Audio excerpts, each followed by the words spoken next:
If I collapsed in front of you right now, would you know where to put your hands? Because for some women, that hesitation can be deadly. According to the British Heart Foundation, about 8,200 women could still be alive today if they had received CPR, but many don't, and part of the reason is the training. Basic life support, CPR, and defibrillation are some of the most important things in survival after cardiac arrest. Early CPR can double or even triple survival. Here's the problem. Most CPR training is done on mannequins with flat male torsos. Female bodies are rarely represented. A recent study training nursing students compared CPR performance on male and female torso mannequins. When mannequins had boobs, students hesitated longer before starting compressions. Hand placement accuracy dropped from 97.5 to 57.5%. Correct use of a defibrillator dropped from 98.8 to 31%. Students also reported embarrassment, fear of touching breasts, fear of judgment, and fear of being accused of inappropriate contact. Over 79% said that they feared touching a woman's chest. Over 80% said the lack of female mannequins contributes to inequality in emergency care. But when students trained repeatedly using female torsos, confidence improved, technical performance improved, and anxiety dropped. Almost 99% said they felt more confident performing CPR on women afterwards. This isn't just about education, it's about survival. Women make up nearly half of the global population, but our bodies are still missing from life-saving training. And if training doesn't reflect real bodies, real people are at risk. Please sign the petition to push for minimum standards for CPR training, the inclusion of female mannequins in life-saving education. Because equal training means equal chance of survival. We deserve equal chance of survival. If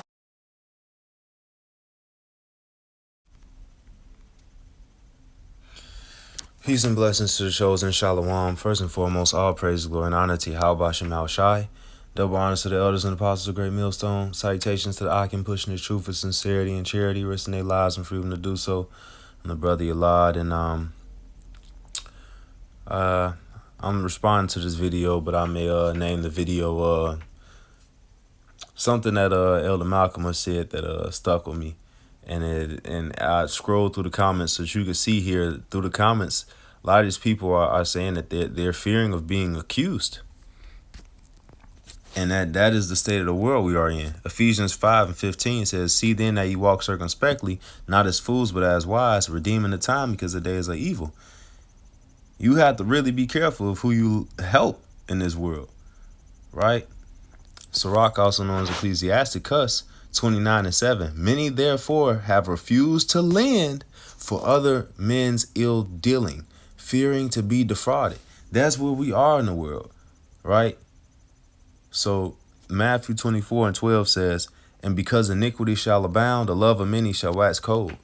So I made that comment and saying it is more than just the CPR. It's the Heimlich maneuver, the drowning, and whatever else is in that list.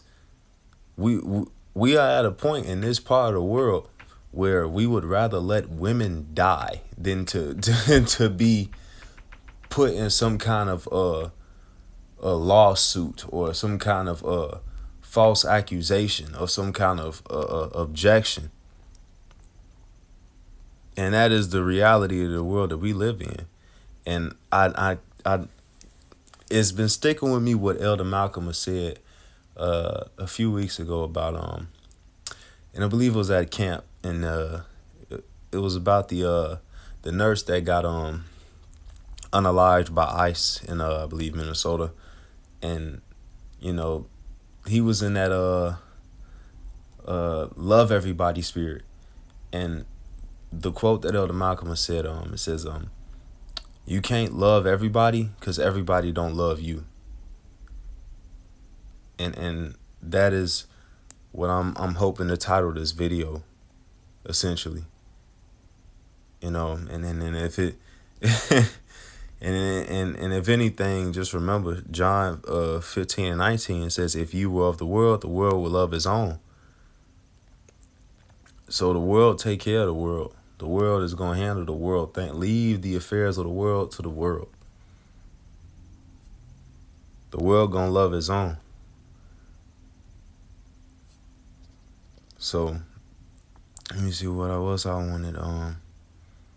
Yeah, no, because they afraid of getting that bad reputation. Ecclesiastes 7:1, it says, a good name is better than precious ointment in the day of death than when the day of one's birth. And that good name is going into having a good reputation. And once your reputation is ruined, you get what the social media call canceled. So if you trying to get a new job or network or something, your picture, your name search shows up as that guy. You know what I'm saying? The guy that did the you know what, or the SO, or the groper or something.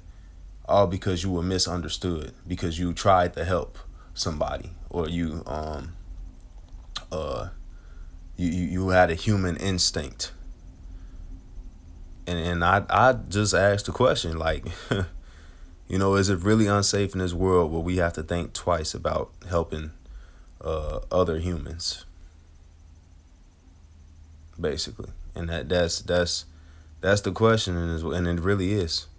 You really have to think twice.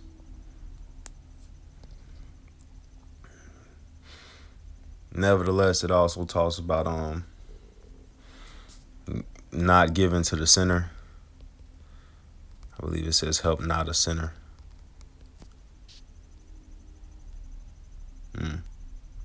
Sirach 12:4, it says, give to the godly man and help not a sinner. So if you don't know these people, you might as well don't even, a stranger might as well be not granted, flip side of that same coin talks about entertaining strangers.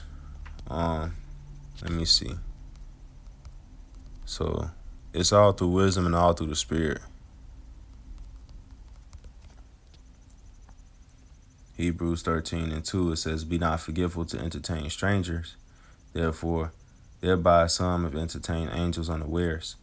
So, through the Spirit and through the wisdom, you have to receive situations and think twice. Think even thrice, 3 times if you have to, about certain situations that you're going to walk into in your daily life. The grocery store, right? Somebody could freaking collapse right in front of you. and then you're just the one in vicinity right near that person. You know what I'm saying? That just happens to be how things work in this walk, in what these people call life. The unpredictability of how things are. I can't describe to you what's going to happen tomorrow or next week, where you have to consider and walk circumspectly. But observe your surroundings. Observe these people. Protect yourself over these people, right? But yeah. Nevertheless, we more so help our fellow brothers in the congregation. We don't really deal with strangers. I want to try to make this as clear as possible. Okay? But there are some times where some people approach and they seem sincere, right? And you may help them, and you're not wrong for doing so. And whatever the situation may be, you might just help them with some information. Go up the street, whatever, somebody come to you, ask for some directions. You make a left on such and such avenue and woo out the bam on such and such street. But some people, I don't got it. I don't know nothing about that. Some people you might have to dismiss them, bro. You might have to. But nevertheless, I hope this was edifying, quick and straight to the point. Signing off, giving a shalom. Call me out Sharalawa Abba Babal.